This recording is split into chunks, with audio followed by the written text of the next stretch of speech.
사무엘상 16장 7절 말씀입니다. 말씀을 교독합니다.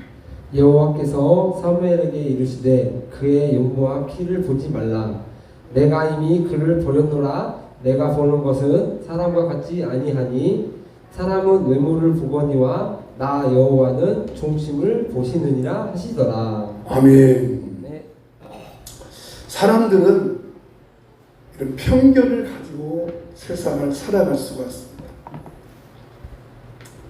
이 편견이라고 하는 것은 자기가 살아온 인생의 경험이나 또 자기가 생각하는 판단에 의해서 세상을 바라보고 사람을 바라봅니다. 이런 것들이 편견이라고 할 수 있죠. 목욕탕에 갔는데요, 문신이 쫙 있는 사람을 만나고, 그러면 우리는 어떤 편견이 있냐면 저 사람은 깡패 두목이든지 조폭일 거야 하는 편견을 가지고 있습니다. 그러죠? 그렇지 않은 사람도 있는데 그런 의식을 가져요. 목사님들이 모임이 있어서 호텔에 갑니다. 호텔에서 모임을 합니다. 근데 주차를 관리하는 사람이 승용차를 몰고 가면 자 인도해 주는데 승합차나 봉고차나 조그마한 차 우리가 최영대로 다니는 차 타고 가면 주차하는 사람이 무시합니다. 약한 교회라고 그러죠. 실질적으로 그런 사람이 있더래요. 호텔에서 모임을 하는데 강사가 교회 봉고차를 타고 갔어요. 그러니까 그 주차하는 사람이 강사는 또 모르고 여기다 주차는 못 옵니다. 봉고차는 안 됩니다. 그들이. 그 나중에 그 사람이 그 목사님이 강사였대요. 우리는 편견이 있어요. 여러분 유치원 아이들은요, 유치원 아이들에도 편견이 있어요. 저희들도. 걔들의 편견이 뭐냐면 때만 쓰면 엄마 아빠가 다 들어주는 줄 알고 있어요. 그리고 항상 할아버지 할머니는 누구 편이에요? 자기 편이라고 알고 있어요. 그렇지 않을 때도 있잖아요. 그게 그들의 편견입니다. 아무튼 모든 사람에게는 자기가 살아온 경험에 의해서 사람과 세상을 바라보는 편견들이 있습니다. 편견은 자기만의 편견이에요. 전라도 사람들은 경상도 사람들을 무조건 욕하는 편견이 있어요. 또 경상도 사람은 전라도 사람들에 대한 편견이 있어요. 여러분 경상도 사람들은요, 김대중 대통령이 뭐라고 하는지 아세요? 네? 빨갱이라고. 지금도 그래요. 참 나쁜 사람들이죠. 그러나 이 모든 것은 잘못된 판단이에요. 그래서 하나님은 우리의 잘못된 편견과 판단에서 벗어나라고 하십니다. 우리가 벗어나야 할 편견, 어떤 것일까요? 어떤 편견이 있을까요? 자, 첫째로 우리가 벗어날 편견은, 자, 같이 1번을 보겠습니다. 졸지 마시고 시작. 사람을 외모만 보고 판단하는 편견입니다. 사람을 외모만 보고 판단합니다. 사람을 볼 때 외모만 보고 그 사람을 무시하려는 판단이 있었습니다. 성경을 직접 이해하세요. 오늘 말씀에 보면 하나님께서 사무엘에게 이스라엘의 두 번째 왕을 베들레헴에 가서 선택하라고 합니다. 그래서 사무엘은 하나님의 말씀에 순종하여 베들레헴으로 갑니다. 이새의 집에 갔습니다. 이새의 집에 가서 한 사람을 불러서 왕으로 세우라는 것입니다. 그래서 사무엘이 이제 이새 집에 가서 이새 사람들이 다 모였습니다. 첫째 큰 아들 엘리압이 딱 오는데요. 야, 외모가 너무너무 멋진 거예요. 너무 화려한 거예요. 그래서 그 엘리압에게 기름을 부어서 왕을 세우려고 하는데 그때 하나님의 음성이 들려왔어요. 자, 16장 7절 뭐라고 하나님 말씀인가 보세요. 여호와께서 사무엘에게 이르시되 그의 용모와 키를 보지 말라. 내가 이미 그를 버렸노라. 내가 보는 것은 사람과 같지 아니하니 사람은 외모를 보거니와 나 여호와는 중심을 보느니라 하시더라. 사람은 무엇을 봤어요?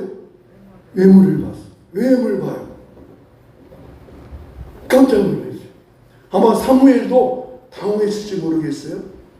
사무엘은 그 큰아들 엘리압을 보니까 외모가 너무너무 멋졌어요. 임금들 풀치였어요. 그래서 그 엘리압에게 기름을 불러 가는데 하나님께서 사무엘이다, 아니다. 사람을 외모로 보고 판단하지 말라. 사람은 다 외모를 본다. 여러분, 우리도 외모를 보잖아요. 외모를 보잖아요. 근데 하나님은 외모를 보지 않고 사람의 중심을 본다는 것을, 여러분, 사물을 볼 때 외모를 보고 판단하지 마시길 바랍니다. 그러므로 우리도 하나님이 보는 눈처럼 사람을 보아야 해요. 자, 오늘 우리 찬양했죠. 여러분 찬송했는데 기억하지 모르겠어요. 제가 한번 불러볼게. 하나님이 우리를 어떻게 보시는지 한번 맞춰보세요. 하나님 사랑의 눈으로 너를 어느 때나 바라보시고 하나님 인자한 귀로서 언제나 너에게 기울이시며 하나님이 어떻게 우리 바라봐요? 다시 또 찬양하게. 하나님 사랑의 눈으로 너를 어느 때나 바라보시고 하나님 뭘 봐봐요? 사랑의 눈으로. 사랑의 눈으로 바라봐요. 사람은 뭘 보고 바라봐요? 외모를 보고 바라보는데 하나님은 우리를 사랑하시는 사랑의 눈으로 바라본다는 것입니다. 사무엘은 외모만 보고 판단했습니다. 근데 그 마음에 감동이 왔습니다. 사무엘 아니야. 너 외모 보지 마. 그렇습니다. 저는 여기서 사무엘이 참 훌륭한 선지자라고 생각을 해요. 왜냐하면 사무엘은 엘리압을 보고 왕으로 세우려고 딱 했다가 하나님이 아니다고 하니까 사무엘이 자기가 생각하는 거하고 하나님 말씀하고 충돌이 왔잖아요. 아, 갈등이 왔어. 그러면 누구지? 그럼 누구를 세우라는 거야 도대체?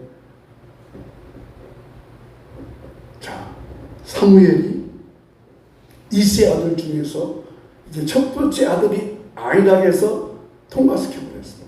그리고 두 번째 아들, 세 번째 아들,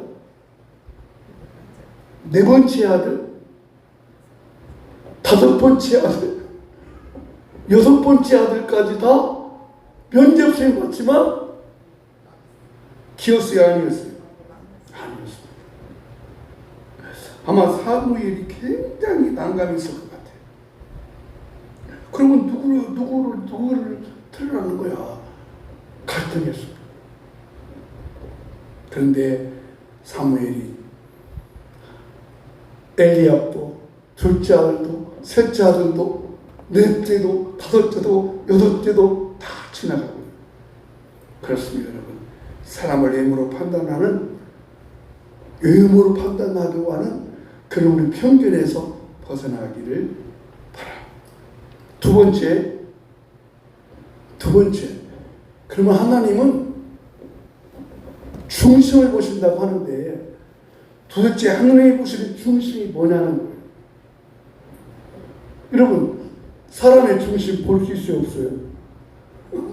우리가 어떻게 사람의 중심을 봐요? 외모만 보지. 근데 하나님이 중심을 보라고 하는데 과연 중심이 뭐냐는 거예요, 중심이. 그러면 사무엘이 볼 때 중심이 뭐냐는 거예요. 자,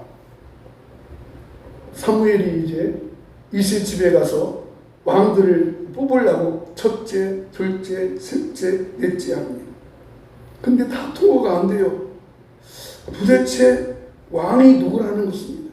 근데요, 이 아버지가 아들들한테 이런 말을 했어요. 야, 오늘 사무엘 선지자가 우리 집에 와서 왕을 세울 것이다. 그러니 너희 모든 자들은 다 여기에 모여 있으라고 말을 했어요. 그래서 다 모여 있어요. 그런데 다윗은 거기에 없었습니다. 그러면 다윗이 아버지 말에 불렸었겠나요? 여러분 왜 그럴까요? 근데 저는 설교하면서 꼭 의문점을 던지잖아요. 그죠? 두 번째, 세 번째, 네 번째, 다섯 번째, 여섯 번째 다 이렇게 아들이 있는데 다윗은 그 자리에 없어요. 그럼 다윗이 불순종했죠. 아버지 말에 아버지가 여기 있으라고 했는데 왜 안 불렀을까요? 아버지가 왜 다윗을 안 불렀을까요? 그렇죠. 아버지마저도 다윗은 애물을 볼 때 저가 새끼 무슨 왕이 돼.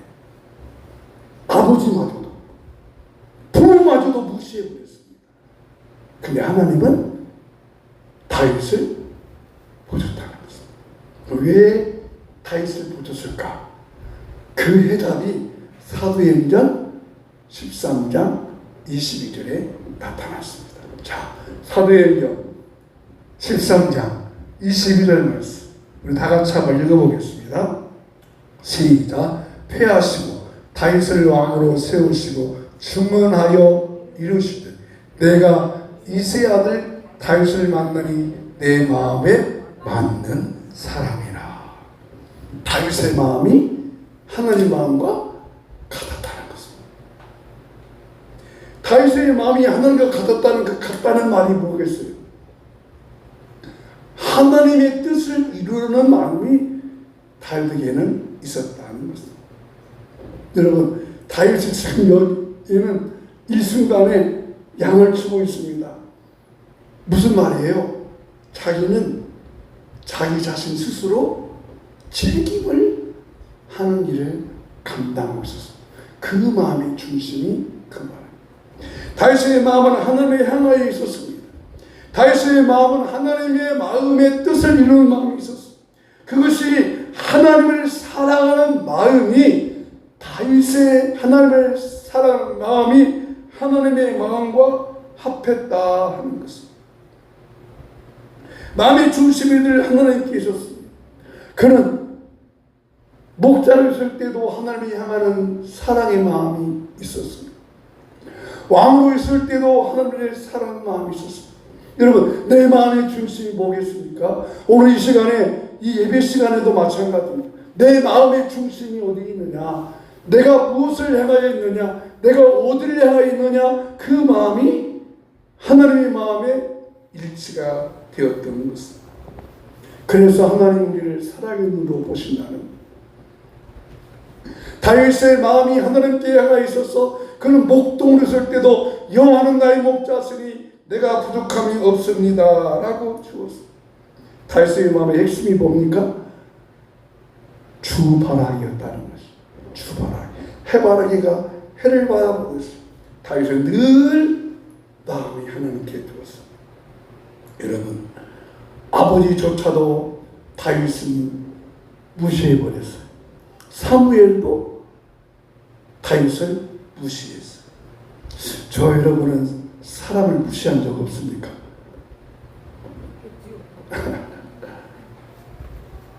돌이키셔야 됩니다. 하나님의 나를 그렇게 보십니다. 우리는 사실 쓸모없는 자들이었습니다. 왜요? 허물과 주로 말미암아 죽었기 때문에 쓸모없는 죄였습니다. 그러나 쓸모없는 나를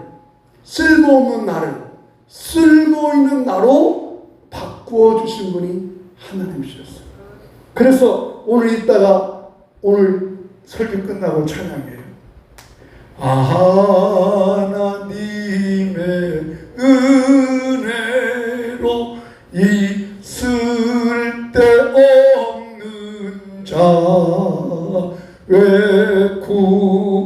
행복하여 주는지 난 알 수 없도다. 하늘의 은혜로 이 쓸데없는 자, 쓸모없는 자, 하나님 보실 때 제 허물로 말미암아 쓸모없는 자들이었잖아요. 그런데 하나님께서 우리를 마음의 진실을 보시고, 그리고 저와 여러분도 하나님의 사랑의 눈으로 나도 보고 이웃도 보고 하나님의 중심에 맞는 여러분 되기를 축복합니다. 세 번째, 예수님께서 우리가 벗어나야 하는 또 하나의 평균의 방법을 가르쳐 주십니다. 여러분, 우리가 왜 평균에서 벗어나야 됩니까? 여러분, 제가 군사교도소 이렇게 다니잖아요. 군사교도 가면은 다 그 사람들이 뭔 사람들인지 아세요? 사형, 부기수, 다 전가본 그런 사람들이. 그 사람들은 악한 사람이요, 선한 사람이요. 악한 사람들입니다. 나쁜 사람들입니다. 그 사람들이요, 다 재범 3범 있는 그런 사람들이에요. 그러니까 저 역시 군사교도도 가지만 편견에, 아이고, 그렇게 생각합니다. 편견이에요. 예수님의 제자들도 이런 편견이 있었어요. 제자들이 예수님과 함께 길을 가는데 태어날 때부터 한 번도 걷지 못하는 장애인한 사람을 만났어요. 그래서 제자 예수님으로, 예수님, 저 사람이 저렇게 앞을 보지 못하는 것은 누구 죄 때문이에요? 여러분, 누구 죄 때문에 저렇게 됐을까요? 어떻게 바꿔보세요. 여러분 가정에 장애인이 있을 수 있잖아요. 장애자가. 그죠? 그 장애자가 있을 때 우리가 듣는 보통 이야기는 뭡니까? 아이고, 무슨 죄를 져서 저렇게 자식들까지 고생시키냐. 그런 말 없잖아요. 그죠? 혹시 여러분 그런 말이 있다면 그 사람한테 용서를 구해야 됩니다. 그래서 예수님께서 이렇게 말씀해 주세요. 자, 요한복음 9장 3절 말씀 읽어보겠습니다. 예수께서 대답하시되 이 사람이나 그 부모의 죄로 인한 것이 아니니라. 그에게서 하나님이 하시는 일을 나타내고자 하심이라. 누구 죄 때문이요? 아버지 어머니 죄요? 아니요. 그 사람 죄요? 아니었어요. 여러분, 이 말을 들었을 때 이 장애인이 얼마나 예수님 말씀에 감동받겠어요. 우리가 다 그렇게 보통 판단하잖아요. 누구 죄 때문에 그렇다. 여러분, 혹시 고난과 고통 속에 있는 사람들 앞에서 함부로 말하진 않았습니까? 고난과 고통 사람들 앞에서 누구 때문에 그랬어? 누구 때문에 그랬어? 여러분, 고통에는 하나님의 뜻이 담겨 있다고 하는 것을 기억해야 됩니다. 그래서 평균에서 벗어나는 것, 하나님의 사랑의 눈으로 바라봐야 되고, 예수님께서 말씀해 주신 것, 모든 고난과 고통 속에는 하나님의 뜻이 숨겨져 있다고 하는 것을 바라보는 그런 편견에서 벗어나야 됩니다. 자, 이제 말씀을 마무리하겠습니다. 말씀을 마무리하는, 제가 한 30년 전부터 그 예수재활원 교회를 다니거든요. 그 소양의 예수재활원인데, 그 예수재활원은요, 그 원장님이 한 30년 동안 장애 아이를 데리고 이렇게 장애복지를 해요. 근데 그 원장님이 하는 사업이 뭐냐면 버려진 애들. 근데 그 버려진 애들이 건강한 아이로 태어난 아이를 버려두는 것이 아니라 장애로 태어난 아이들을 데려와서 자기의 아들, 딸로 이렇게 이제 바꿔 입양시키는데 전부 이름이 하시예요, 하시. 하나님이 준 선물이라. 근데 여러분, 그 원장님에게는 그 아이가 장애를 입고 비록 못생기고 그래도 그 원장님네는 이뻐요 다. 왜 그렇겠어요? 사랑이니까 바라봅니다. 저는 이 말씀을 준비하면서 이런 생각이 왔어요. 나는 내가 영적 장애인이었구나. 영적 장애인이었습니다. 영적 장애. 내 믿음이 올바르지 못했어요. 내 신앙이 올바르지 못했어요. 말씀을 들을 때 집중해 두지 않을 때가 있어요. 기도할 때는 기도가 정말 같은데 어렵고 힘들 때는 내가 영적 장애인 거예요. 영적 장애. 영적 장애인. 내가 영적 장애인이었어. 근데 예수님은 영적 장애인 나를 하나님의 사랑의 눈으로 보고 계세요. 여러분도 마음에 이런 마음이 좀 있으면 좋겠어요. 나는 영적 장애인이다. 내 신앙이, 내 믿음이 온전하지 못할 때가 많이 있었어요. 근데 하나님께서 예수 그리스도의 보혈의 피로 구속을 받았기 때문에 더 이상 나를 죄인의 모습으로 보지 않고 하나님 사랑의 눈으로 너를 어느 때나 바라보시고 하나님의 사랑의 눈으로 바라보는 모습. 그러므로 나는 더 이상 쓸모없는 존재가 아닙니다. 여러분, 저와 여러분은 그러므로 적당히 살다가 천국 갈 사람이 아니에요. 저와 여러분은 아이고 이제 나이도 다 70이 되고 있으니까 적당히 예수 믿다가 천국 갈 것, 그것이 아니에요. 이제라도 지금이라도 하나님이 사랑의 눈으로 저와 여러분을 바라보시기 때문에 쓸모있는 하나님의 사람들이 될 줄로 믿습니다. 그러므로 대충 살아서는 안 됩니다. 지금이라도 하나님이 나를 사랑의 눈으로, 영적 장애를 입고 있지만 하나님의 사랑의 눈으로 바라보시는 쓸모 있는 사람이 되고, 그래서 다른 사람도 그렇게 보는 영적의 눈이 되기를 주님으로 축복합니다. 우리 나가는 말 다 함께 읽고 함께 사는 거 맞겠습니다. 나가는 말 읽어보겠습니다. 나가는 말 시작. 편견을 가지고 사람을 판단하려는 마음의 눈을 고쳐 주시옵소서. 세상의 눈으로 보면 쓸모없는 나를 구속해 주시니 감사합니다. 하나님의 은혜로 있을 데 없는 자.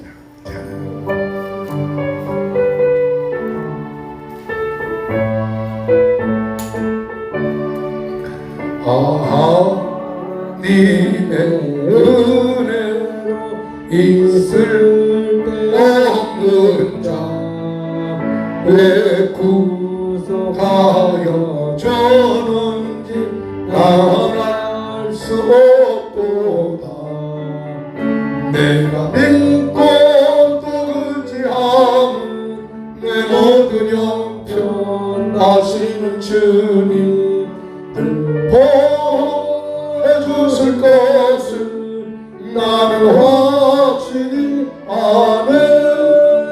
왜 내게 굳센 믿음과 또 복음 주셔서 저의 마음이 항상 편한지 말할 수 없도다.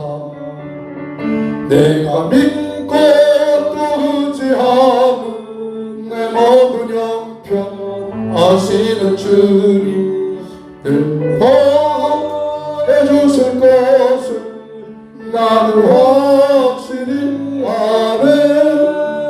왜 내게 성령 주셔서 내 마음 감동에 저희 예수 믿게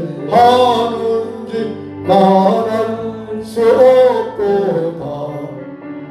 내가 믿고 또 의지하는 내 모든 형편 아시는 주님 보호해 주실 것을 나는 확실히 아네. 주 언제 강림하실지 혹밤에 혹낮에 또 주님 만나 그것도 말할 수 없도다. 내가 믿고 또 의지하는 내 모든 형편 아시는 주님 늘 보호해 주실 것을 나는 확실히 아네. 우리 한번 반주를 들으며 기도합니다. 우리는 편견에서 벗어나야겠습니다. 편견을 가지고 세상을 바라보았고 사람을 무시할 때도 있었고 나를 편견 가지고 내가 더 이상 못해, 내가 무엇을 해 라고 판단했던 나를 용서하여 주시옵소서. 사람을 보고 애무로 판단해 버리고 애무로 무시해 버릴 때가 많았습니다. 그 사람이 듣는 앞에서 심기어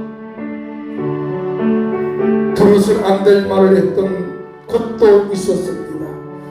나도 영적 장애인인데, 나도 영적인 장애를 가지고 있는데 내 믿음이 온전하지 못하면서도 온전한 것처럼 착각하며 살았던 나를 용서하여 주시고 이 시간 주님의 사랑의 눈으로 바라보시고 축복하신 하나님 감사합니다. 편견에서 벗어나 세상을 아름답게 귀하고 복되게 바라보며 살게 하여 주시옵소서. 하나님, 우리 모든 성도님들에게 이 시간에 편견에서 벗어날 수 있는 영적인 눈이 새롭게 열려지게 하심을 감사합니다. 세상을 바라볼 때, 나를 바라볼 때 하나님의 사랑의 눈으로 바라보는 영적인 눈이 항상 열려 있게 하여 주옵소서. 오늘도 기도합니다. 간구합니다. 약한 나를 강하게 하시고 연약한 나를 튼튼하게 하시고 육체 질병도 고쳐주시고 치료하시고 회복하여 주시옵소서. 성도의 가정과 가정 속에 또 내 몸속에 있는 육체의 질병아 예수 이름으로 명령하노니 다 고쳐질지어다. 치료될지어다. 머리에서 발끝까지 오장육부 관절염 신경통 소화기관 다 고쳐질지어다. 치료될지어다. 회복시켜 주시옵소서. 지금은 우리 주 예수 그리스도의 크신 은혜와 하나님 아버지의 놀라운 사랑과 성령님의 감동 가마인도 충만하심, 하나님의 사랑의 눈으로 쓸모없는 나를 쓸모있다고 말씀해 주신 그 사랑의 힘을 입고 능력과 근도로 살기 원하는 우리 모든 성도님들의 마음 속에 이제부터 영원히 함께 있을지어다. 아멘.